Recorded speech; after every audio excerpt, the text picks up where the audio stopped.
மேற்கு தொடர்ச்சி மலை மாவட்டங்களில் ஓரிரு இடங்களில் மழை பெய்யக்கூடும் என கணிப்பு. கிருஷ்ணகிரி உட்பட 6 மாவட்டங்களில் பனிமூட்டம் காணப்படும் என்றும் வானிலை மையம் தகவல்.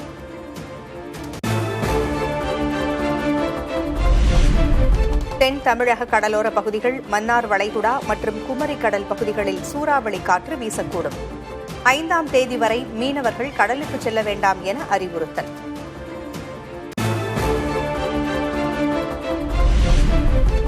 தங்கத்தின் விலை சவரனுக்கு 7,600 ரூபாய் குறைந்தது. சென்னையில் ஆபரண தங்கம் 1 சவரன் 1,11,600 ரூபாய்க்கு விற்பனை.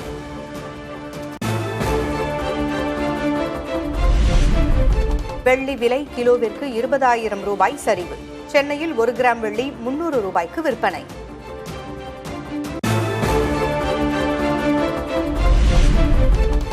எந்த வகையில் மத வன்முறையை தூண்டலாம் என்பதை பாஜகவின் நோக்கம் என முதல்வர் மு.க.ஸ்டாலின் விமர்சனம். தமிழ்நாட்டை வஞ்சிக்கும் பாஜக அரசுக்கு சாமரம் வீசும் அடிமையாக உள்ளது அதிமுக என்றும் காட்டம்.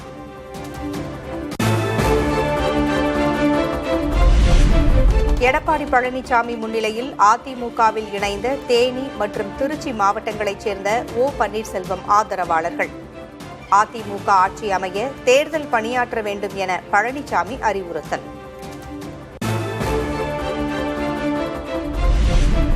அநீதி, அராஜகம், தில்லுமுல்லு இவையெல்லாம் திமுக முதற்றே உலகு என திருக்குறள் பாணியில் விஜய் விமர்சனம்.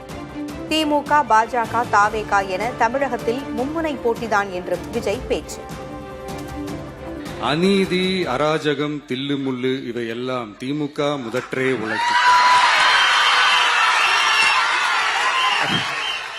மாபெரும் மக்கள் சக்தியா நம்ம அணி ஒரு பக்கம், திமுக தலைமையில் மற்ற கூட்டணி கட்சிகள் ஒரு பக்கம், பாஜக தலைமையில் மற்றும் பலர்.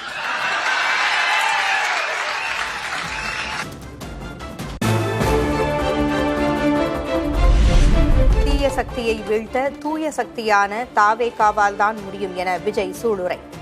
டப்பா என்ஜின், ஓட்டை என்ஜின் எது வந்தாலும் டாப் என்ஜின் தாவேகா தான் என்றும் பெருமை.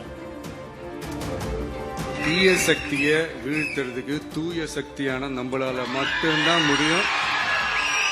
இந்த டப்பா இன்ஜின், ஓட்டை இன்ஜின், எவ்வளவு இன்ஜின் வந்தாலும் டாப் இன்ஜின் நம்ம டிவிக்கே தான்ன்றதை மக்கள் ஆல்ரெடி முடிவு பண்ணிட்டாங்க. தமிழகத்தில் கூட்டணிக்கு அதிமுக தலைமை வகிக்கவில்லை என்று விமர்சித்த விஜய், பாஜக தலைமையில்தான் அணி இருப்பதாக பேச்சு. பாஜக தலைமையில் மற்றும் பலர்.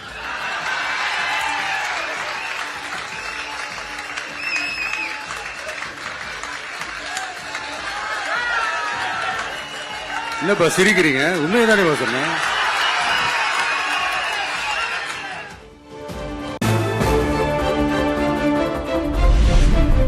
திமுகவை திட்டுவது மட்டுமே விஜயின் கொள்கை என டி.கே.எஸ். இளங்கோவன் பதிலடி. விஜய் படத்தின் டிக்கெட் பிளாக்கில் விற்கப்படுவது ஊழல் இல்லையா என்றும் கேள்வி. எம்ஜிஆர் தன்னுடைய திரைப்படங்களில் கூட கொள்கைகளை சொன்னவர்.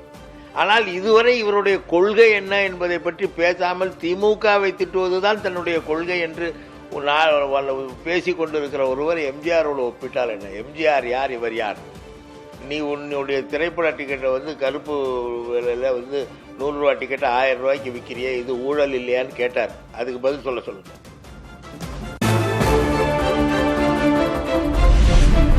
தாவேகா 3ஆம் ஆண்டு தொடக்க விழாவில் நடனமாடிய விஜய், டான்ஸை தவிர விஜய்க்கு ஒன்றுமே தெரியாது போல என நயினார் நாகேந்திரன் விமர்சனம்.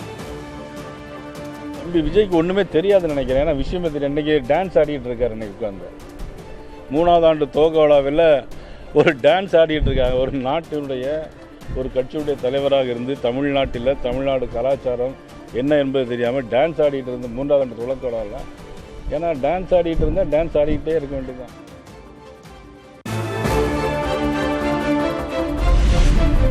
தேசிய ஜனநாயக கூட்டணிக்கு அதிமுக தான் தலைமை என முன்னாள் அமைச்சர் திண்டுக்கல் சீனிவாசன் பதில். சிபிஐ விசாரணைக்கு பிறகு பாஜகவை விஜய் விமர்சிக்காதது ஏன் என்றும் கேள்வி.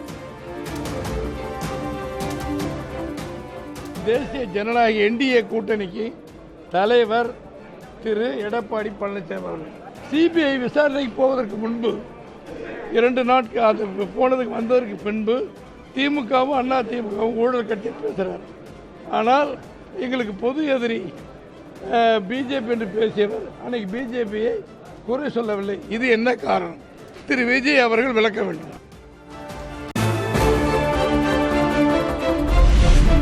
கூட்டணி தலைமையிடம் சில தொகுதிகளை கூடுதலாக கேட்பது ஒன்றும் ஜனநாயக விரோத செயல் அல்ல. ஒத்திசைவுடன் கூட்டணியில் இருப்பதை விரும்புவதாக இந்திய கம்யூனிஸ்ட் கட்சி மாநில செயலர் வீரபாண்டியன் பேட்டி. வருகிற சட்டமன்ற தேர்தலில் கம்யூனிஸ்ட் கட்சி சில இடங்களை கூடுதலாக நாங்கள் கேட்போம். அது ஜனநாயக விரோத செயல் அல்ல. முதல்வர் அதை தவறாக எடுத்துக்கொள்ள மாட்டால் சாத்தியப்படுது அந்த சூழலில் நாங்கள் சில இடங்களை கேட்டுப்பெறுவோம்.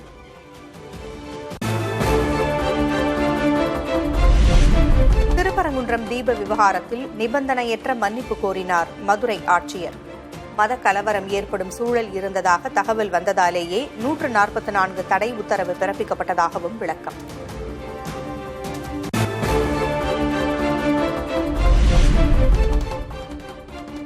மாம்பழ சின்னத்திற்கு உரிமை கோரி பாமக நிறுவனர் ராமதாஸ் தொடுத்த வழக்கு. தேர்தல் ஆணையம் 3 வாரங்களில் பதிலளிக்க சென்னை உயர்நீதிமன்றம் உத்தரவு.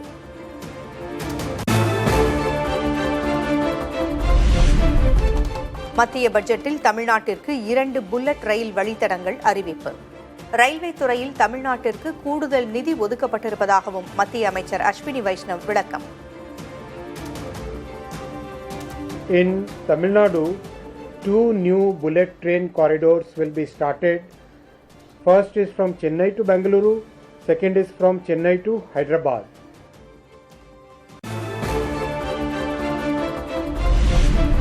தமிழக ரயில்வே திட்டங்களுக்கு இதுவரை இல்லாத அளவாக 7,611 கோடி ரூபாய் ஒதுக்கீடு. சில ரயில் திட்டங்களுக்கு நிலம் கையகப்படுத்துவதில் மாநில அரசு ஒத்துழைக்கவில்லை என்றும் ரயில்வே அமைச்சர் அஸ்வினி வைஷ்ணவ் குற்றச்சாட்டு.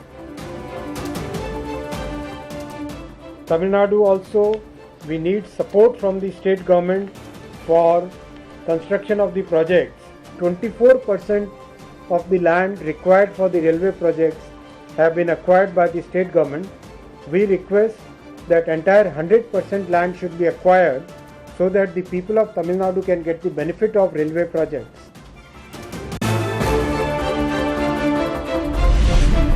சட்டமன்ற தேர்தலை ஒட்டி வரும் 11ஆம் தேதி புதுச்சேரி வருகிறார் பிரதமர் நரேந்திர மோடி. தேசிய ஜனநாயக கூட்டணி மாநாட்டில் பங்கேற்கிறார்.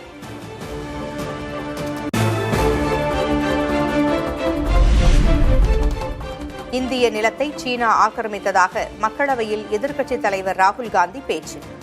முன்னாள் ராணுவ தளபதியின் புத்தகத்தை முடக்கிவிட்டு தேசபக்தி குறித்து பாஜக பேசுவது வேடிக்கையானது என்றும் சாடல். इसमें नारावाने जी ने कहा है कि उनका मेमोआर है, उसे सरकार पब्लिश नहीं होने दे रही है.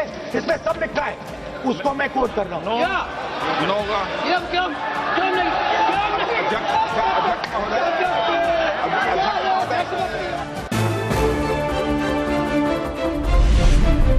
ராகுல் காந்தியின் பேச்சுக்கு எதிர்ப்பு தெரிவித்து மக்களவையில் பாஜக உறுப்பினர்கள் கடும் அமளி.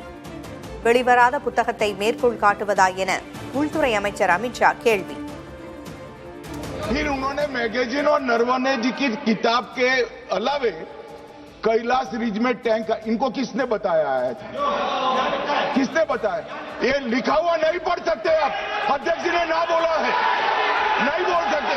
अध्यक्ष जी आपने व्यवस्था दी है, आपने व्यवस्था दी है. உலக பொருளாதார வளர்ச்சியை முன்னெடுத்துச் செல்லும் நாடுகளாக சீனாவும் இந்தியாவும் உள்ளதாக நிதியமைச்சர் நிர்மலா சீதாராமன் பேச்சு. இந்தியாவின் வளர்ச்சி மீது எலான் மஸ்கிற்கு இருக்கும் நம்பிக்கை எதிர்க்கட்சிகளுக்கு இல்லை எனவும் சாடல்.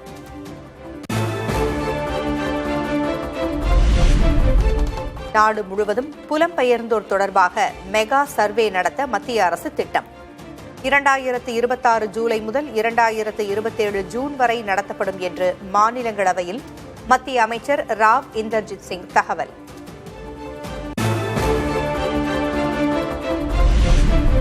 டெல்லியில் தேர்தல் ஆணையரை சந்தித்த பின்னர் போராட்டத்தில் ஈடுபட்ட மேற்கு வங்க முதல்வர் மம்தா பானர்ஜி இதுபோன்ற அராஜக தேர்தல் ஆணையத்தை பார்த்ததே இல்லை என காட்டம்.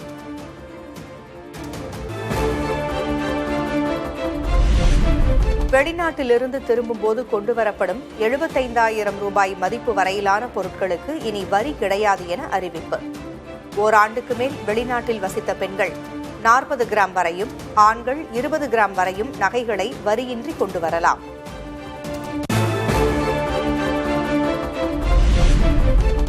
போர் நிறுத்தம் தொடர்பான ரஷ்யா, உக்ரைன், அமெரிக்கா இடையிலான முத்தரப்பு பேச்சுவார்த்தை அபுதாபியில் வரும் 4-5 தேதிகளில் நடக்கும் என ரஷ்ய அதிபர் மாளிகை அறிவிப்பு.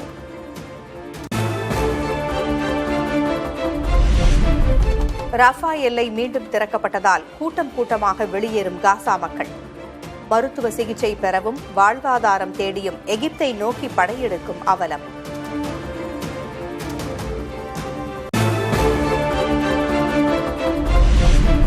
துருக்கியில் அமெரிக்காவிற்கு எதிராக வலுக்கும் போராட்டங்கள். ஈரான் கடல் பகுதியில் அமெரிக்க கப்பல்கள் நிலை கொண்டுள்ள நிலையில் கடும் எதிர்ப்பு.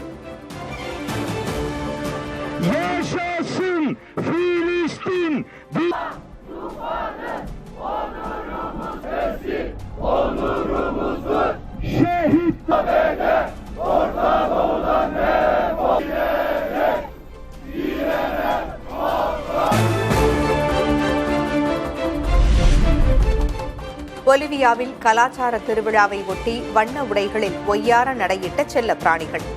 பல்வேறு அலங்காரங்களில் தோன்றிய செல்ல பிராணிகளை கண்டு பார்வையாளர்கள் உற்சாகம்.